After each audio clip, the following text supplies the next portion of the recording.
Assalamualaikum warahmatullahi wabarakatuh. Bismillahirrahmanirrahim. Alhamdulillahirrabbilalamin. Wassalatu wassalamu ala sayyidina Muhammadin wa ala alihi wa sahbihi ajma'in.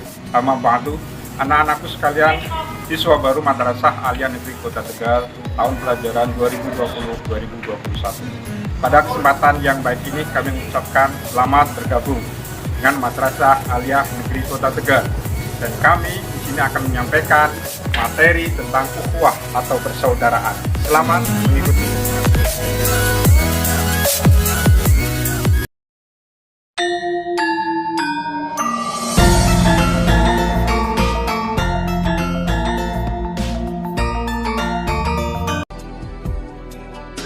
Baiklah anak-anak, mari kita lanjutkan. Baru-baru ini sering sekali kita dihadapkan dengan permasalahan yang didasari hanya karena adanya perbedaan. Perbedaan pendapat, perbedaan suku, perbedaan bahasa dan bangsa dapat memicu perpecahan dan perselisihan. Jadi, bagaimana seharusnya kita ini bersikap? Allah Subhanahu wa Ta'ala telah berfirman di dalam Al-Quran yang artinya, "Hai manusia, sesungguhnya kami menciptakan kamu dari seorang laki-laki dan seorang perempuan, dan menjadikan kamu berbangsa-bangsa dan bersuku-suku, supaya kamu saling kenal mengenal. Sesungguhnya orang yang paling mulia di antara kamu di sisi Allah ialah orang yang paling takwa di antara kamu. Sesungguhnya Allah Maha mengetahui lagi Maha mengenal." Jadi, perbedaan di antara kita sebenarnya adalah suatu hal yang manusiawi. Bahkan kita hidup di negeri ini, di Indonesia ini, jadi warga negara merupakan hal yang mutlak atas izin Allah dan atas kekuasaannya. Perbedaan itu bukan suatu permasalahan. Yang menjadi permasalahan adalah kita salah menyikapi perbedaan yang ada. Dapat kalian pahami anak-anak? Kalau kita bisa lahir ke dunia ini, sebenarnya justru karena adanya perbedaan, yaitu karena bapak kita Adam dan ibu kita Hawa, atau kita dapat merasa saling membutuhkan karena adanya perbedaan itu sendiri. Kita dapat saling mengenal karena ada perbedaan. Lekuk wajah, warna kulit, bentuk rambut, dan lain sebagainya. Jadi, perbedaan itu bukan suatu permasalahan, melainkan salah satu bentuk karunia yang Allah berikan kepada kita. Bagaimana anak? Dapat dipahami? Jadi, bagaimana supaya kita dapat menghargai keberagaman? Kalau ada perbedaan, jangan lihat perbedaannya, tapi lihatlah persamaannya. Maka kita harus ingat, selain ada saudara kita seakidah, ada saudara kita yang sesuku, ada juga saudara kita yang sebangsa, setanah air. Bahkan ada saudara-saudara kita yang berada di benua lain. Dan jangan lupa, ada juga makhluk-makhluk Allah, di antaranya hewan dan tumbuhan sehingga kita dapat menjaga segala karunia yang Allah berikan kepada kita. Oleh karena itu, yang harus kita ingat dan pahami, kita ini satu makhluk ciptaan Allah Subhanahu wa Ta'ala. Jadi, mari meyakini Islam di hati, menghargai insan di bumi. Lihat persamaannya, bukan melihat perbedaannya.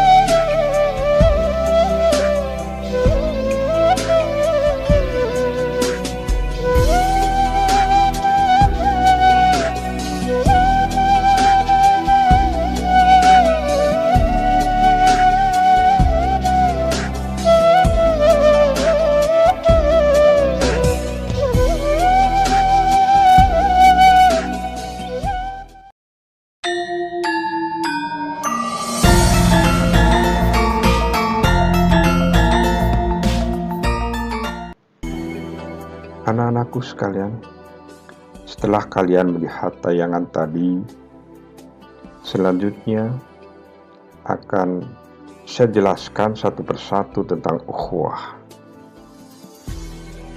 Sejarah mencatat seorang ulama dari Jawa Timur yang juga mantan Rais Am Pengurus Besar Nahdlatul Ulama, Kiai Haji Ahmad Siddiq, suatu ketika pernah menyitir konsep ukhuwah atau persaudaraan. Menurut beliau, ada 3 macam ukhuwah, yaitu yang pertama ukhuwah Islamiyah, persaudaraan umat Islam. Yang kedua ukhuwah wataniyah, persaudaraan sebangsa. Dan yang ketiga adalah ukhuwah basyariyah, atau sering juga disebut dengan istilah ukhuwah insaniyah, persaudaraan kemanusiaan. Yang pertama ukhuwah Islamiyah. Apa itu ukhuwah Islamiyah? Kata ukhuwah berasal dari bahasa Arab yang berarti persaudaraan. Terbentuk dari kata akhun yang berarti saudara. Persaudaraan itu sendiri dapat kita definisikan sebagai ikatan atau pertalian yang mengikat kuat antara 2 orang atau lebih karena adanya kesamaan di antara mereka. Kesamaan itu bisa saja karena faktor keturunan, sama-sama berasal dari ayah ibu atau kakek nenek yang sama. Kita kenal dengan sebutan saudara kandung atau saudara seketurunan. Atau mereka sama-sama waktu kecil pernah menyusu kepada satu perempuan yang sama, dikenal dengan sebutan saudara sepersusuan. Atau sama-sama berasal dari tempat lahir atau tempat tinggal yang sama, disebut sebagai saudara sebangsa setanah air. Atau sama-sama memeluk agama yang sama, sering disebut dengan saudara seiman, seagama, dan lain sebagainya. Sedangkan kata Islamiyah adalah kata sifat yang berarti berkenan dengan Islam atau bersifat keislaman. Dengan begitu, gabungan kata ukhuwah dan Islamiyah mengandung arti persaudaraan yang bersifat keislaman atau persaudaraan antar sesama pemeluk Islam. Ukhuwah Islam itu sendiri merupakan suatu konsep persaudaraan yang mengajarkan bahwa setiap muslim sejatinya adalah saudara bagi muslim yang lainnya, dan juga harus memandang muslim lainnya sebagai saudaranya tanpa memandang latar belakang keturunannya, tanah kelahirannya, kebangsaannya, atau pertimbangan-pertimbangan lainnya. Tentu semua ini ada konsekuensinya dari persaudaraan Islam ini. Ada hak dan kewajiban yang timbul dari persaudaraan ini. Kewajiban dasar seorang muslim yang menjadi hak bagi muslim yang lainnya, di antaranya adalah memberi salam dengan ucapan Assalamualaikum warahmatullahi wabarakatuh ketika mereka berjumpa. Kemudian yang kedua, menjawab panggilan atau menghadiri undangannya, memberi saran atau nasihat jika diminta, mengucapkan yarhamukallah, semoga Allah merahmatimu ketika ia bersin dan dia mengucap alhamdulillah, menjenguknya ketika ia sakit dan mengantarkan jenazahnya ke pemakaman ketika ia meninggal dunia. Hak dasar ukhuwah Islamiyah ini dapat kita temukan di dalam satu hadis yang diriwayatkan oleh Imam Muslim. Konsekuensi lainnya seorang muslim adalah terhormat dan mulia bagi muslim yang lainnya. Oleh karena itu, darah seorang muslim adalah haram bagi muslim yang lain. Membunuh sesama muslim dengan alas yang tidak dibenarkan oleh agama adalah pelanggaran atas prinsip kehormatan ini, dan karenanya merupakan dosa besar. Karena kedudukannya terhormat, maka seorang muslim tidak boleh merendahkan. Seorang muslim tidak boleh menzalimi atau menganiaya. Seorang muslim tidak boleh menghibah. Seorang muslim tidak boleh memusuhi, tidak boleh saling dengki sesamanya, dan lain sebagainya. Hal ini dapat kalian jumpai di dalam Al-Quran surat Al-Hujurat ayat 10-12. Di sana disebutkan bahwa orang-orang yang beriman itu sesungguhnya bersaudara. Sebab itu damaikanlah, perbaikilah hubungan antara kedua saudaramu itu, dan takutlah terhadap Allah supaya kamu mendapatkan rahmat. Selanjutnya di situ juga disebutkan bahwa sesama muslim tidak boleh saling mengejek. Sebab boleh jadi pihak yang diejek itu lebih baik dari pihak yang mengejek. Dan di sana disebutkan pula bahwa antara sesama muslim yang bersaudara tidak boleh berprasangka buruk. Akan tetapi anak-anakku sekalian, di dalam beberapa kasus kadang ada ukhuwah Islamiyah yang dipahami secara sempit dan picik, yang lantas menggerakkan seseorang untuk menempatkan para pemeluk agama di luar Islam sebagai saingan, sebagai musuh yang layak untuk diserang dan dibinasakan. Tentu saja ukhuwah Islamiyah yang seperti ini tentu saja kontraproduktif karena diekspresikan secara fanatik dan dogmatik.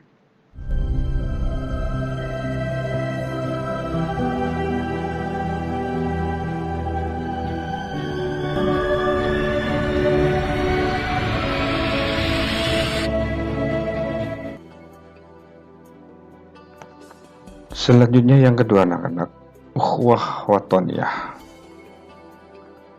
Watoniyah adalah kata sifat yang artinya berkenaan dengan tanah air atau bersifat ketanah airan. Ukhuwah watoniyah adalah persaudaraan sama warga yang tinggal di wilayah yang sama. Umpamanya kita, seluruh warga Indonesia yang tinggal mulai dari Sabang sampai Merauke adalah bersaudara. Karena apa? Kita sama-sama lahir dan tinggal di watan yang sama tanpa melihat latar belakang agamanya atau keturunannya. Ukhuwah watoniyah berbeda dengan ukhuwah Islamiyah yang hanya dibatasi pada aspek keyakinan. Maka ukhuwah watoniyah jangkauannya lebih luas, lintas suku, agama, golongan, dan komunitas. Apapun pilihan politiknya, apapun agamanya, dan lain sebagainya, asalkan masih menghirup udara Indonesia, maka harus bersaudara, menjaga dan membangun Indonesia bersama-sama. Sebagai contoh, Rasulullah SAW menerapkan prinsip ukhuwah wataniyah yang tertuang di dalam Piagam Madinah, bahwa masyarakat Madinah itu adalah masyarakat yang sangat majemuk, baik kesuku bangsaan dan kekabilahannya, mereka lah sangat beragam. Sebagai contoh, di situ ada suku Aus, ada suku Hajrat, ada Bani Qainuqa, ada Bani Nadir, dan lain sebagainya. Mereka pun masyarakat yang plural, multi agama.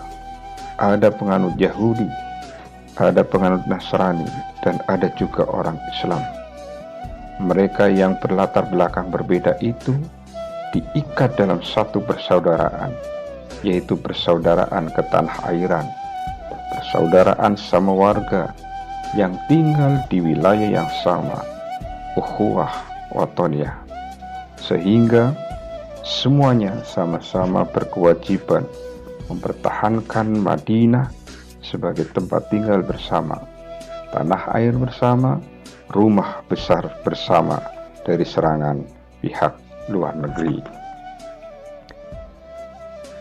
Dalam sejarah panjang Indonesia, bangsa kita telah membuktikan bahwa Indonesia hidup damai dengan berbagai macam kemajemukannya, termasuk kemajemukan agama, kemajemukan suku, bahasa, dan lain sebagainya. Jiwa besar yang dimiliki para pejuang dan pendiri bangsa ini mengajari kepada kita semua sebagai generasi pelanjutnya untuk tidak perlu mengusik keberadaan negara kesatuan Republik Indonesia. Hubul waton minal iman, cinta tanah air sebagian dari iman. Dalam konteks ini, semangat Sumpah Pemuda yang mengakui tanah air yang satu, tanah air Indonesia, bangsa yang satu, bangsa Indonesia, dan bahasa persatuan yang satu, bahasa Indonesia, menemukan relevansinya dari pijakan kuat jika kita pandang dari sudut ajaran agama Islam. Oleh karena itu, marilah kita saksikan film Sumpah Pemuda. Sumpah Pemuda. Sumpah Pemuda. Satu. Kami putra dan putri Indonesia. Kami putra dan putri Indonesia. Mengaku. Bertumpah darah yang satu. Bertumpah darah yang satu. Tanah Indonesia. Tanah Indonesia. Dua. Kami putra dan putri Indonesia.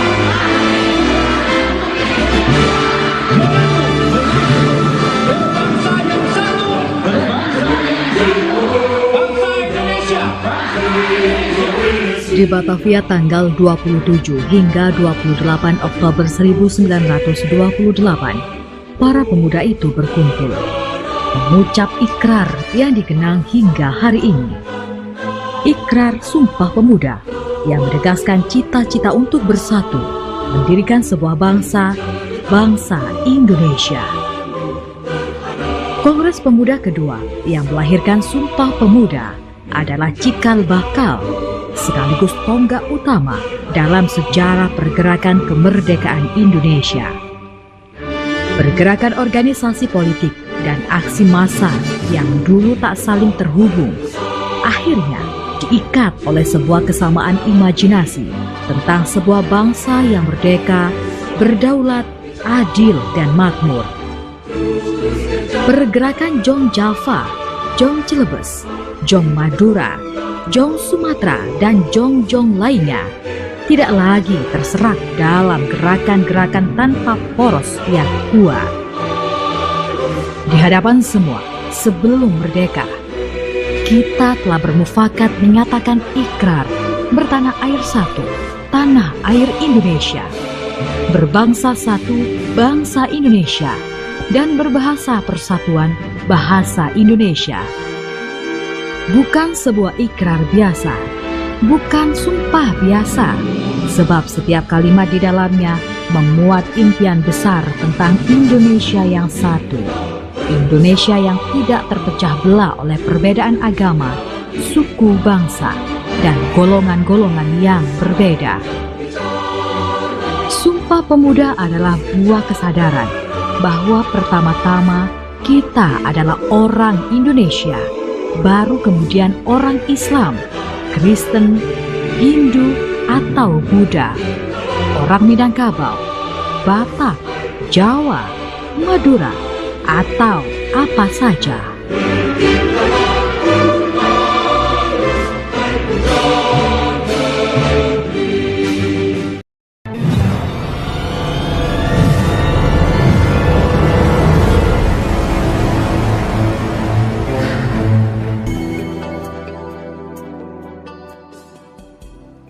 Yang ketiga, ukhuwah insaniyah atau basyariyah.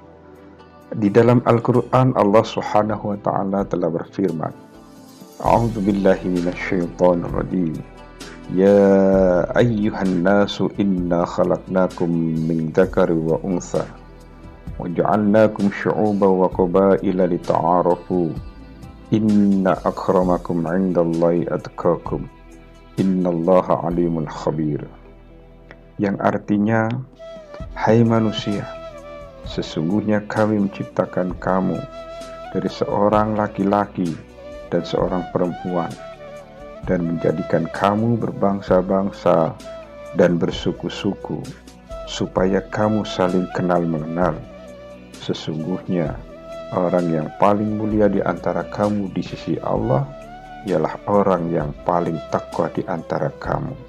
Sesungguhnya, Allah Maha Mengetahui lagi Maha Mengenal. Insan artinya manusia, dan insaniyah merupakan kata sifat berkenaan dengan manusia atau bersifat kemanusiaan. Persaudaraan yang cakupannya lebih luas, lebih mendalam, lebih tinggi, dan lebih mendasar. Itulah ukhuwah insaniyah atau ukhuwah basyariyah. Ukhuwah insaniyah maupun ukhuwah basyariyah tidak dibatasi oleh baju luar, tidak dibatasi dengan sekat-sekat primordial seperti agama, suku, ras, bahasa, jenis kelamin, maupun negara ataupun bangsa. Ada 4 hal yang menjadi prinsip dasar ukhuwah insaniyah. Yang pertama, bahwa semua manusia berasal dari satu babak yang sama. Yang kedua, bahwa manusia pada dasarnya adalah mulia dan terhormat. Ketiga, bahwa Islam adalah agama kebaikan, agama pembawa kebaikan. Dan yang keempat, bahwa Islam menghendaki hidup berdampingan secara harmonis antara umat manusia yang berbeda agama, bahasa, etnis, dan kebangsaannya. Dengan semangat ukhuwah basyariyah inilah seseorang merasa saling bersaudara antara satu dengan yang lainnya. Seseorang melihat orang lain, terutama sebagai sesama manusia, bukan apa agamanya, bukan apa sukunya, bangsanya, golongannya, identitasnya, bajunya, semuanya itu adalah sama. Ketika kita mau menolong seseorang yang membutuhkan pertolongan, bukan karena dia seagama, bukan karena dia sesuku atau sebangsa, tetapi karena memang dia seorang manusia yang berada di dalam kesulitan, dan seharusnya kita tolong apapun agama dan sukunya. Dengan semangat ukhuwah basyariyah inilah, mari kita tebarkan persaudaraan antar sesama manusia untuk mewujudkan kehidupan yang semakin baik, kehidupan yang indah, kehidupan yang adil, dan kehidupan yang maslahah. Demikianlah 3 ukhuwah atau persaudaraan: ukhuwah Islamiyah, ukhuwah insaniyah, dan ukhuwah wataniyah. Mudah-mudahan materi sama tentang ukhuwah ini bermanfaat untuk kita semua. Selamat belajar pada seluruh anak-anakku dimanapun kalian berada. Terima kasih.